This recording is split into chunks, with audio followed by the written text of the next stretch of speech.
মানৱ সমাজক লজ্জাজনিত কৰা এক ভয়ংকৰ কাণ্ডত সংঘটিত হৈছে ঘিলামৰাত। ঘিলামৰাত নিজ ঘৈণীয়েকৰ কামনাৰ বলি হ'ল পঞ্চম শ্ৰেণীৰ খোলালীয়েক। সম্পূৰ্ণ ঘটনাৰ বিৱৰণ দাঙি ধৰিলে এগৰাকী মহিলাই। শুনক সকলো কথা। মাকক সুধিলো মই তই ছোৱালী মাহেকীয়া হৈছে না হোৱা? তাৰ মাকে ক'লে বোলে না হোৱা সেই বুলি ক'লে। তাৰপৰা না হোৱা দেখি মই বাপেকক ক'লো, মই বোলো মাহেকীয়া হোৱা নাই, কিমান দিন হোৱা নাই? তাৰপৰা তেহেঁতি কৈছে এমাহ ডেৰমাহমান হ'ল এনেকৈ কৈছে মোক। তাৰপৰা মই ক'লো বাপেকক, মই বোলো টেষ্ট এটা কৰি চাওঁ নি ভিনদেউ সেই বুলি ক'লোঁ। তাৰ ভিনদেউ ক'লে কৰি চাচোন তহঁতি সেই বুলি ক'লে। তাৰপৰা মই তেহেঁতৰ মামীয়েক এজনী আছিলে, তাৰ মামীয়েকক মই দিলোঁ, দোকানলৈ পঠিয়ালোঁ। তাৰপৰা দোকানৰ পৰা চেম্বাৰৰ পৰা আনিলেগৈ এটা। তাৰপৰা আনি মেলি কৰিলোঁ, এনেকুৱা দামতে কৰিছোঁ আৰু। তাৰপৰা দুটা গ'ল ওলাই।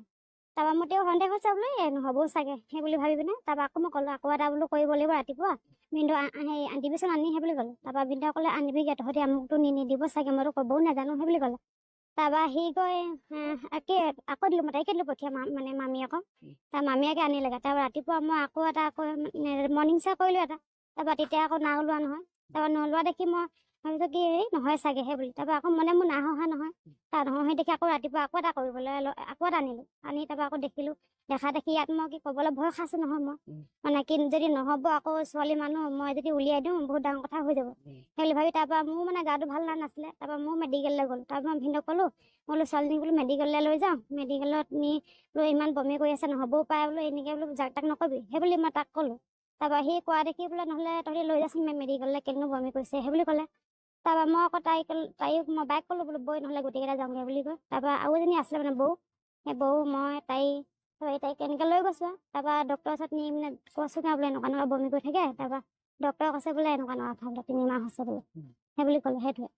এতিয়া কোন বুলি গম পাইছে?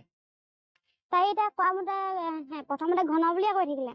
তাৰপিছত মই আকৌ এদিন সুধিলোঁ বোলো তই এনেকৈ মানুহ এটাক ফচাই দিব নোৱাৰ নহয়, তই সঁচা কথা ক কোন? তাৰপৰা তাই নহয় অকল ঘন বুলিয়ে কৈ থাকিলে। তাৰপৰা এই বৌকো ক'লে ঘন বুলিয়ে ক'লে। তাৰপিছত মই আকৌ সুধিলোঁ তই এনেই তই নকবি, তই এনেই ডাঙৰ মানুহজনক এনেকৈ বদনাম দিলে বহুত ডাঙৰ কথা নহয় চেপেটি, তই ভালকৈ কচোন আৰু কোন সেই বুলি ক'লোঁ। তাৰপৰা তেওঁ কৈছে কপি পিনে কৈছে বোলে আমাৰ বোলে ভিনদেউ বোলে। তাৰপৰা মই এতিয়া খং উঠিলে, তোৰ ভিনদেউ হয় তই বৰটোক তই কেলৈ হেৰি কৈছ, মানে কি মিছা কথা কৈছ সেই বুলি ক'লোঁ। তাৰপৰা মিছা কথা নহয় বোলে মামী বোলে প্ৰথম বোলে ভিনদেউ, তাৰপিছত বোলে ঘন ককা বোলে সেই বুলি কৈছে। এতিয়া আপোনালোকে কি বিচাৰে? আমি এতিয়া ন্যায় বিচাৰোঁ ছোৱালীজনী। দুৰ্ভগীয়া পৰিয়াল, তেওঁলোক দৰিদ্ৰ সীমাত বসবাস কৰা ব্যক্তি, এইটো আপোনালোক সহযোগ লাগিব। লাগিব। আপোনাৰ চৰকাৰৰ তথা প্ৰশাসনে কিবা আহ্বান জনাব? জনাইছোঁ।